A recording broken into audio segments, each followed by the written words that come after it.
So I'm not even sure if you're going to be able to see this on camera, but if you look here, the finishing of the bag is already fraying.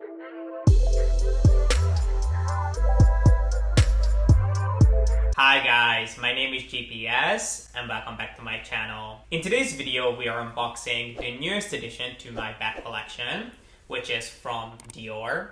And as I'm sure you guys saw it in the title, we'll be talking about the Dior Book Tote range today, which is a collection that I have been looking at and considering for a while, but I'm only just adding it to my collection.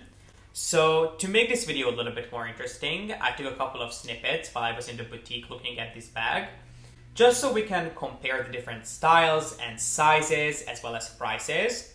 So if you want to find out my thoughts on the Dior Book Tote range and see the newest bag in my collection, then please keep on watching. If you're not familiar with the Dior Book Tote, which I'm sure you are if you're here watching this video, but just in case you're not, I wanted to catch you up really quick. So the Dior Book Tote launched, I believe, for spring-summer 2018. I'm pretty sure it was spring-summer 2018. And it was designed by Maria Grazia Chiuri, who is the creative director of Dior for Women. And as soon as this bag walked down the runway, it immediately caught my attention, because this bag was introduced at a time when brands were working on shrinking everything they possibly could. And this was really the start of the mini bag craze, which obviously is still going. So it was quite surprising that Dior would come out with this gigantic bag. I don't think at the time I had anything from Dior, or at least definitely not a bag. I did have a couple of pieces of ready-to-wear, but definitely no bags. So I thought that I would add it to my collection. But with most Dior bags that have launched recently, it was immediately everywhere. As soon as you walked down the runway, you couldn't go on social media and not find at least a celebrity or an influencer carrying this bag. It was honestly everywhere. People were flying with it, they were carrying it to the airport, they took it to the beach. It was honestly everywhere. And then shortly before it launched, Dior also introduced the fact that you will also have the opportunity to customize it at one point. I don't think you were able to do it when it launched in the US, but shortly after they introduced this service where you could have your name or your initials embroidered into the back part of the bag, which again made this bag sell out even faster. Not that they needed to do that, but anytime a luxury house offers you any sort of customization, those pieces tend to sell out much faster.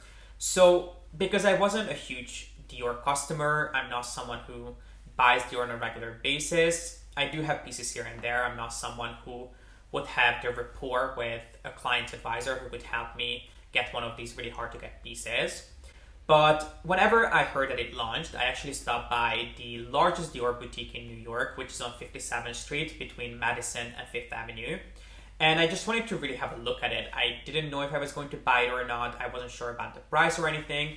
I just wanted to see what it looks like in person and see how it would really fit my style and frame. So obviously when I got there, even though I think it was the day it launched or the day after, it was really near the launch date, the gentleman that was helping me told me that it obviously had sold out. And he actually mentioned that he had a client earlier that day who was looking for the same bag. And for that customer, he decided to call around the US and see if there are any other stores that have the bag. Because while they couldn't transfer that specific bag from one store to another, because it was so popular at the time, I think they offered you the service of calling the store yourself and then having it shipped to you if you're willing to pay for it over the phone.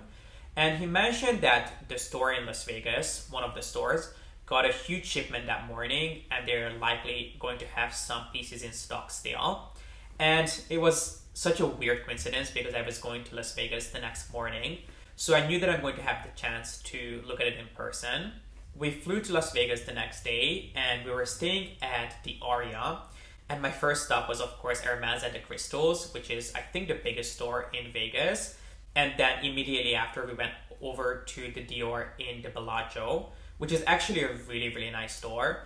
I think they have about 2 or 3 Dior stores in Las Vegas. They definitely have a beauty store, and I think they have 2 or 3 more other Dior fashion stores. So we stopped by the Dior store in the Bellagio because that's what I was told the day prior to go to that store. when we got there, there was only one Dior Book Tote left, and it happened to be on display. And the gentleman that was helping us in that store mentioned that all of them had either been put on hold or they had all been sold. So they only had that one bag left on hold, and I think it was in blue. It was in the dark blue or navy color. And while it looked lovely and I really did like it, it wasn't a bag that I felt I needed. It just really wasn't a bag that I felt like I would have been able to take advantage of. Not to mention the fact that it was nearly $3,000. It would have been, I think, over $3,000 with tax, or just around there. And at the time, I didn't feel that really that bag is worth the money. So he said that if I want to think about it, he can put it on hold for me for, I think, 24 hours. But I asked him not to do that because while I do like the bag, I didn't feel it was a $3,000 bag. I didn't feel that it lives up to the price. So he said that he can just put it back on the shelf, and if I change my mind, I can always go back. And if he cannot get me that specific one, he'll try to keep an eye out for another one for me. So I ended up leaving. I think we went for dinner, went for a walk, and then the next morning I wanted to go back to let him know that I will not be taking the bag because it was so nice. So by the time I got back the next morning, it had already been sold, which is perfectly fine because I would have not taken it anyway. But that's my little story about the Dior Book Tote and my history with this bag. And from that point on, I knew that if I'm going to pick up this bag, it has to be something special. And lo and behold, Dior realized how popular this bag is, and they wanted to milk it, or they're still trying to milk it, for as long as they possibly can. So each season they have been releasing it in seasonal prints and seasonal materials. So since the original launch, it has launched in different sizes, different materials. It's available in denim, in leather, with different embroideries, even in matte alligator, which I actually did consider for a really brief period until I found out the price, because I think it's like $58,000 or something around that, which if it was an Hermes bag, it would be more understandable. But for a Dior Book Tote, I don't know. I get that it's matte alligator, but it's not something that I would ever spend money on. So that was obviously a no-go.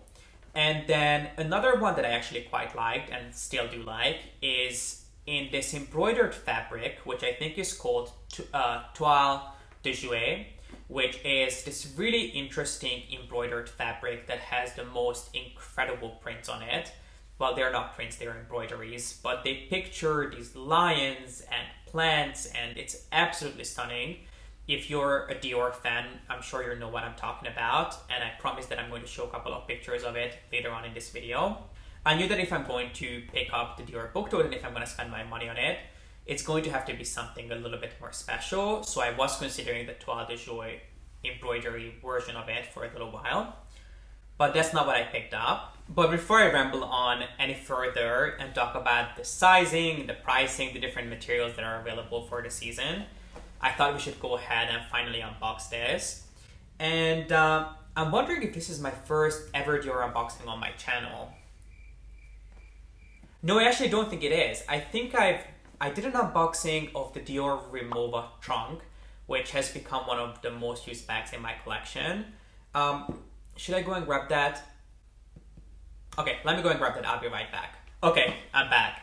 So I got my Dior and Rimowa trunk, which is one of my most used bags. I've absolutely loved using this, even in the midst of everything that's going on. This has been such a handy bag. And I'm actually thinking about doing a luxury favorites of 2020 so far. I know it's not the end of the year, even though I think a lot of us wish it was.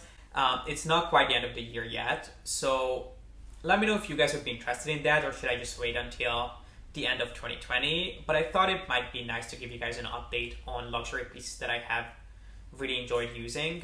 Let me know your thoughts in the comment section down below, and if I do that, I'll definitely give you guys an update on this. But long story short, I have absolutely been loving this. So I think the reason why I thought that this might have been the very first Dior unboxing is because I don't recall having any more of these boxes in my collection, which I personally don't mind because Dior has had the exact same box for the past, 10 years. That's just my assumption.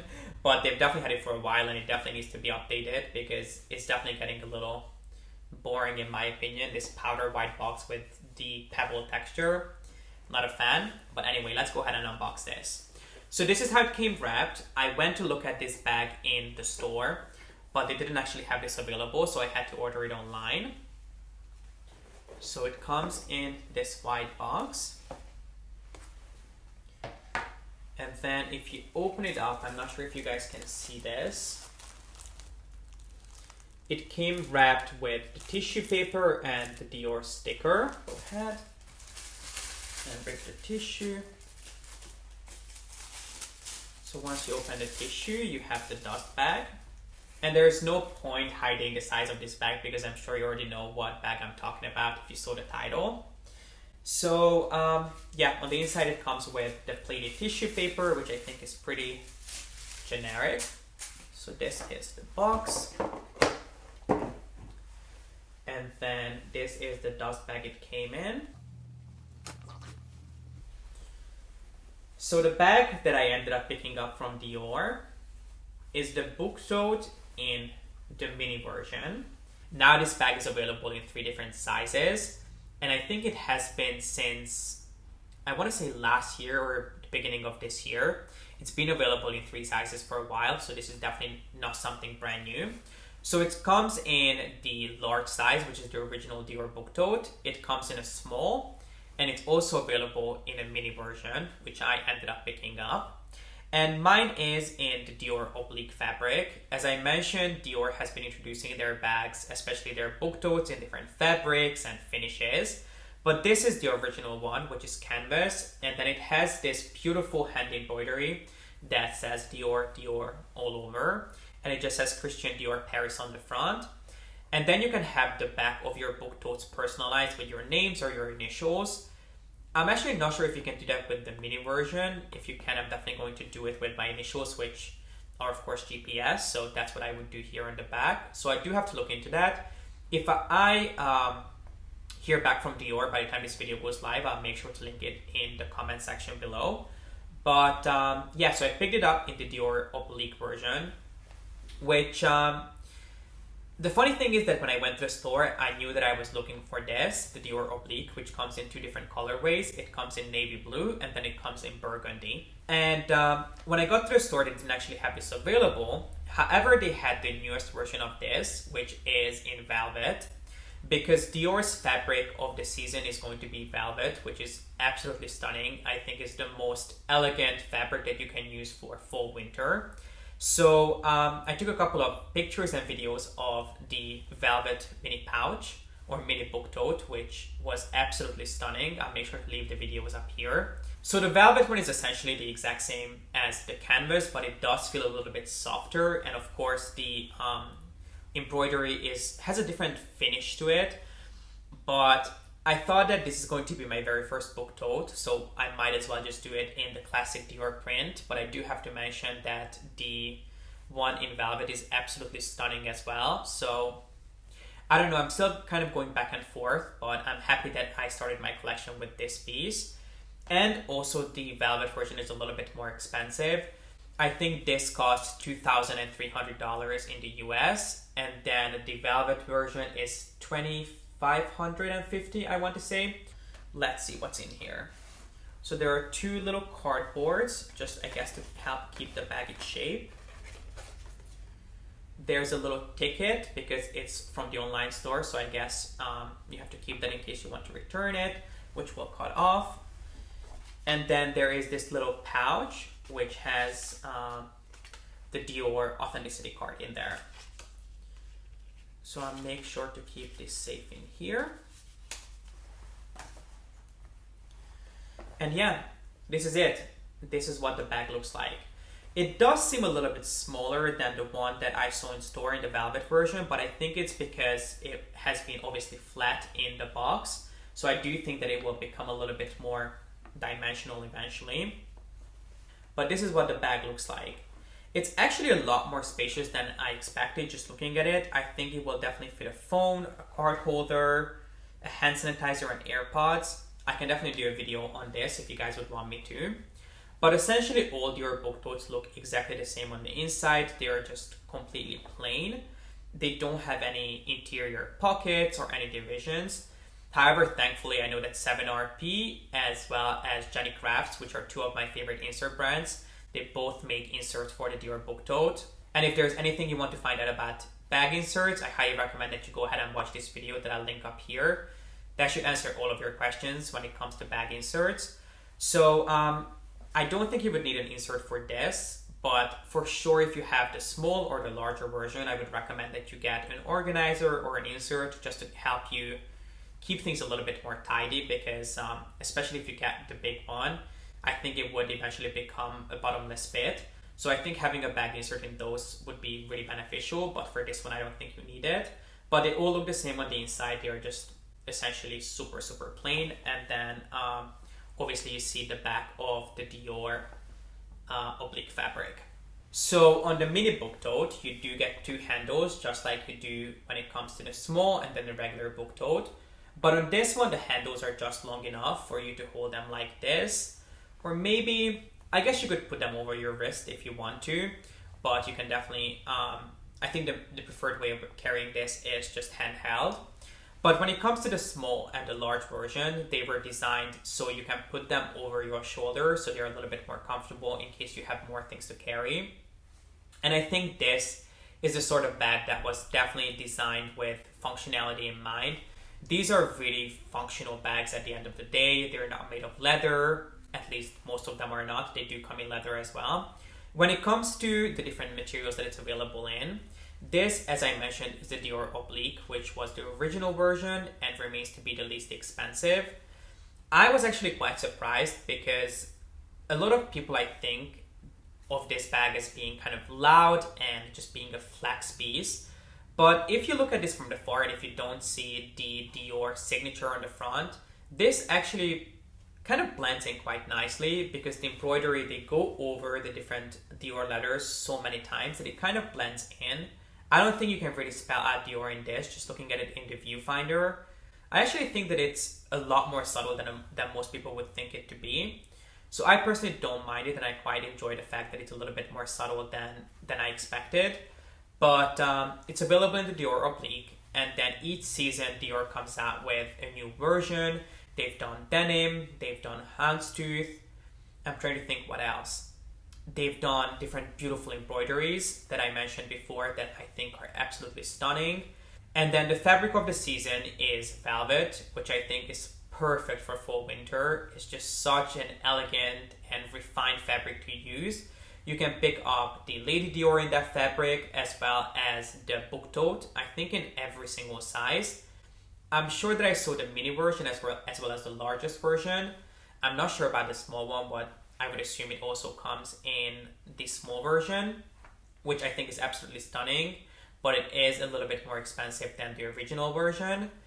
And then I think they're also doing like a mesh version of the Book Tote for fall winter, which I would personally stay away from. It looks really cheap. It almost looks like those carts that you get at certain stores when you go shopping and they ask you to take a cart or a basket, but they don't have plastic baskets. They have the ones that are made of this mesh kind of net.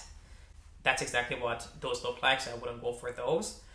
But yeah, the Dior Oblique I think is a great place to start, but then you can always pick up some beautiful prints and beautiful fabrics each season. And let's quickly touch on pricing. The mini versions start at $2,300 and they go up in price based on the material that you choose. The small version costs $2,700, and then again it changes based on the material that you choose. And then the largest one starts at about $3,000. But the good thing is that you have plenty of options. You can choose fabrics, you can choose leather. It even comes in leather. It comes both in smooth leather, and then it also comes in a version that has the Dior Oblique kind of embedded in the leather, which I think is quite interesting.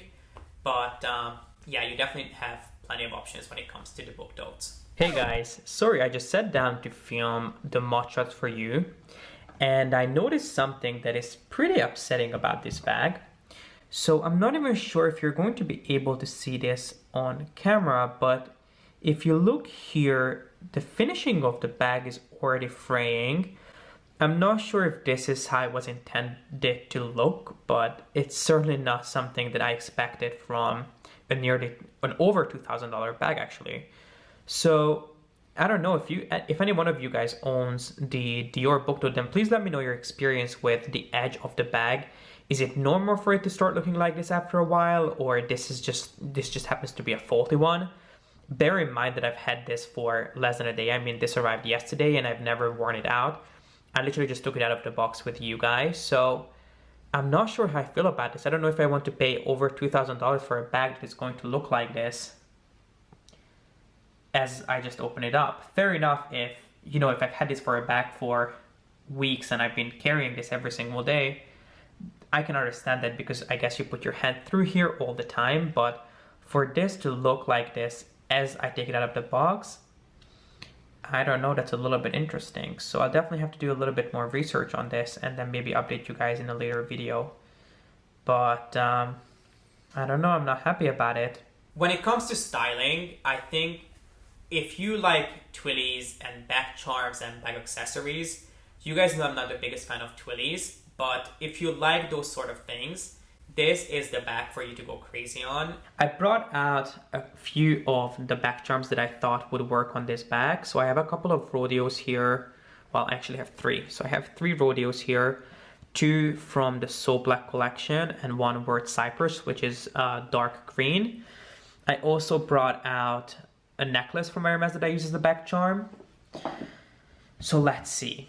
So this is what two rodeos would look like on this tiny little bag. I do personally think it can take it. It can definitely carry both of them. I think it can pull both of these off. I've never done this in an actual Hermes bag, but I actually don't mind it. What do you guys think? Do you think it's a little bit too much? I don't think that the GM would fit. I definitely think that the GM would be a little bit overwhelming even on its own. It's just a little bit too big for this bag. But I personally don't mind the look of the two rodeos together. Let's see the Hermes necklace. I don't know, I'm not feeling the Hermes necklace on this. It's a little bit, I don't know, I guess it kind of blends in too much with the background.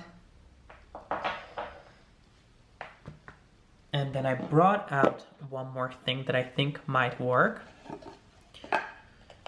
which is the smallest Kelly in my collection, the Kelly Twilly. I think this might also work. And then, by the way, I have a video on all of my back charms. In case you're interested, I'll make sure to link it in the corner so you guys can go and check it out. This is it. I think we have a winner here. I think this looks so cute together. I've actually had a chance to take this back charm out a couple of times, so I have been trying to play around with this. But this, I have to be honest, this is my favorite combination so far. I think it just looks quite chic together. And especially because this bag is so simple, I feel like the charm is more elaborate than the bag itself. And for some reason, I think they work together. Now, what I'm thinking is that maybe we could also do a rodeo. I don't know if it would be too much to have both a rodeo and a Kelly Twilly on it. This is what the two of them look like together. I honestly don't mind it. I'll have to play around with this a little bit more, just adjust it maybe put the rodeo underneath the Kelly Twilly just to see what that would look like. But I honestly don't think it's a disaster. I personally would never do this on an Hermes bag or a bag that has more details to it. But on this, I think you could get away with it. So if you have a bunch of Hermes rodeos, I think this might be your chance to show all of them off, or at least a few of them together. I honestly am not hating it. I thought I would. And yeah, I'm not a fan of it like this, but I think once I play around with this, I'll definitely do a couple of mod shots for you guys to see what it would look like with the PM rodeo as well as with the MM.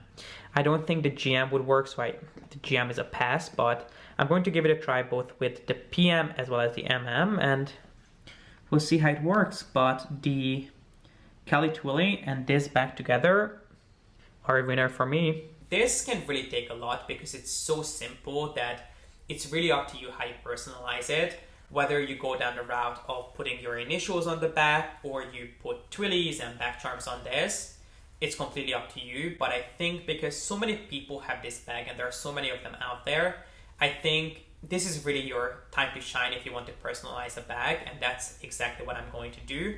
I'm going to put a bunch of rodeos and back charms on this because I think that's the best way of carrying it. just to make it stand out of the crowd of Dior Book Tote bags, considering that everyone and their parents and their dogs and their cousins and their uncles have this bag. I think you definitely have to do something with them. So yeah, I think styling is very important when it comes to these bags. And this is it, guys. This completes today's video on the Dior Book Tote. I hope you guys enjoyed this, and I would love to hear whether you own a book tote. Would you ever consider adding it to your collection, or do you think it's kind of overdone at this point? I would love to hear from you, and if you enjoyed this video, then please make sure to give it a thumbs up, and don't forget to subscribe. And as always, thank you so much for watching. I appreciate you being here, and I hope to see you in the next one. Bye!